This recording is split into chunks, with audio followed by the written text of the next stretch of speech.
Yo. Welcome to Hard Truth. Yep. So, in the part one of this video you are watching, I shared some information. Okay, it was about traveling. Okay, like if you realize that what you are searching for, the opportunity or where you want to work or the area you are, and I'm talking mostly about as at the time I'm making this video, the Ghanaian youth who are in rural areas, I'm not encouraging overcrowding in the city area. But if you realize that where you are, things are not working that well, and then you are becoming overwhelmed with the struggle of the rural areas, and it's too inconvenient for you to handle, and you want to go to Accra, I don't want you to go naive, like as having no idea of what's about to happen. That's why I'm doing this video, because I've been through it, and you know, I had my experience, and I did different works at Accra when I went there without necessarily, you know, settling with someone as in a relative or a friend. I had friends, I had relatives there, but you know, I didn't know. I didn't. There wasn't any kind of support from anyone. No, I did it. It's God that helped me through even strangers and then friends that I got, and then with how I moved. All right, so I'm about to share it so that you know how you can help yourself in case you are in that situation and you want to go and work. I don't want you to go like empty handed, as in nothing. You are just going, okay? You are going to get in trouble if you go like that. So I'll share my you see, one thing is getting genuine information before taking those kind of action, because it's kind of risky at the time at the same time interesting, and at the same time rewarding, okay? Yes. So that's what I did in part one. Now, part two, I'm continuing from where you've submitted your letters to different companies. I told you that Accra, there are companies there. In fact, when you go to Tema 20, Community 25 Free Zone, it's a whole area, with companies. No one stays as in building for, where they stay. They are all companies where people are working day in, day out, shifts in a busy area, all right? But when you go, the place is quiet, but inside they are all busy. So this is the kind of place you are going, and then some to other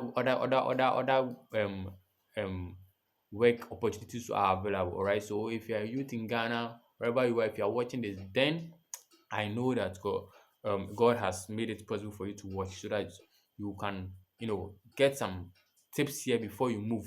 All right. So in the part one, I said you should get some, amount of money on you, a reasonable amount. Don't risk some things too much like that. If you know it's too much for you, relax first. You know, an amount that if in case things are too horrible or so terrible, you can come back home and reset yourself. All right. So someone will say, how should it all start? It should all start, in the part one. That's why it is part two, okay? So that you understand part one and everything becomes complete. Okay. So for me, you can comment, and if there's any further information I can provide, but I'm not saying that I can provide, work for you, as in I have a place right now that you can go and work. No. You see, what I'm trying to say is that as you are going, you will get the work, regardless of who you are. You will get. There are plenty of works in Accra right now that they are even looking for people to work. Just that the only problem now might be some of them accommodation. Okay. So today I'll talk about where you will sleep, how you feed, and how to take things. All right, so that you don't you know find yourself in trouble. First of all, first of all, as you are going, have an amount aside. Pack an amount aside, that amount, the money you are taking, take an amount and then lock it somewhere, hide it somewhere on you that you will not touch, so that when things get too critical, you can come back home safely. All right. All right. So now just pack some of your things to like just a few of them, about two tops, two downs, and then your what you wear in your bag, and then fuma go. All right. So when you get here, now look for a printing press where they do photocopy and all those things. I said it in part one, but I'm just repeating it so that it will be confirmed. All right. Like you know that that's how I did it, or I yes, I did it at a level like that. Okay. And if I had known this earlier, I wouldn't have stressed too much like that. Okay. So after getting the letter down, and I showed it in Baton how to get the letter down, the recipient address, where the recipient address is the company's address where you are going to look for the work. So that one, you don't know the company yet. All right. So don't write anything. They just tell them to leave spaces. They should make it dash dash dash dash dash dash dash dash, like different, um uh you know different columns, like five of them. They should leave it blank over there. When you get the company, that's when you write their name, the company's name. You write the manager at the top, write the company with your pen. All right. But the thing will be printed with on their computer and printed for you. So everything else will be printed, and then you sign at the bottom where you write yours faithfully and those things. And make sure you write your number also under the yours faithfully. Okay, you write your phone number. It's your phone number I'm talking about. In your CV to write your number there, all right? Because they will be calling you.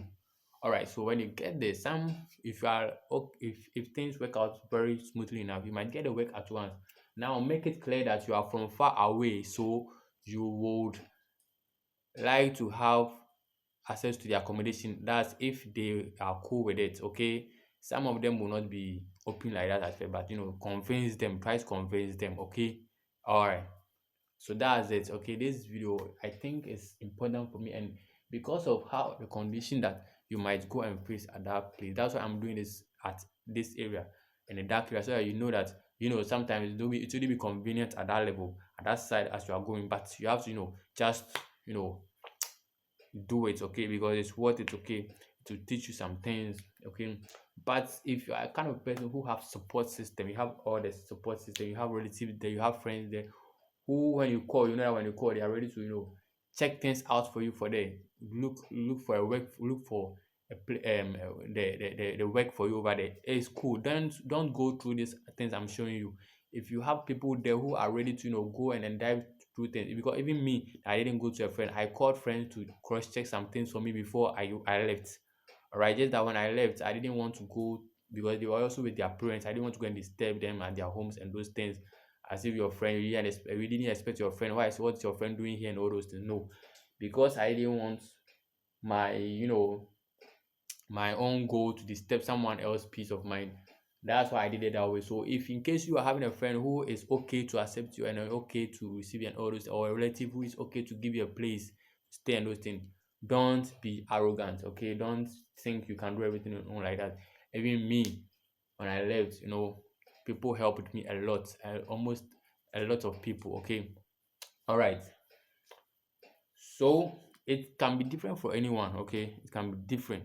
But when you go, all I'm saying that be vigilant, and then don't waste time. Okay, don't waste time. Okay, it's work you are going to do, so go and work.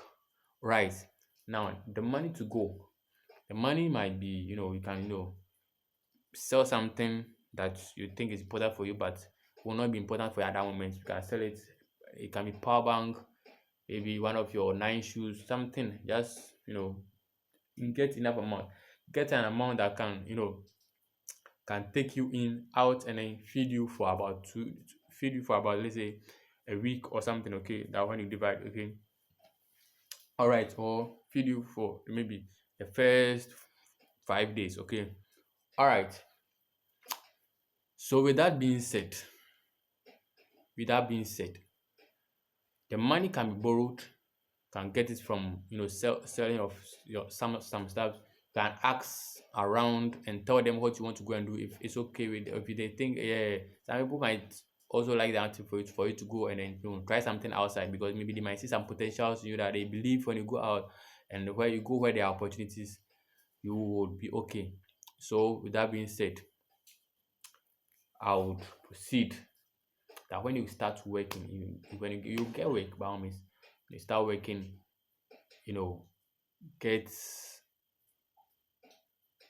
some savings done and other things, okay? Those things you should just know them before even going, all right? Mm? And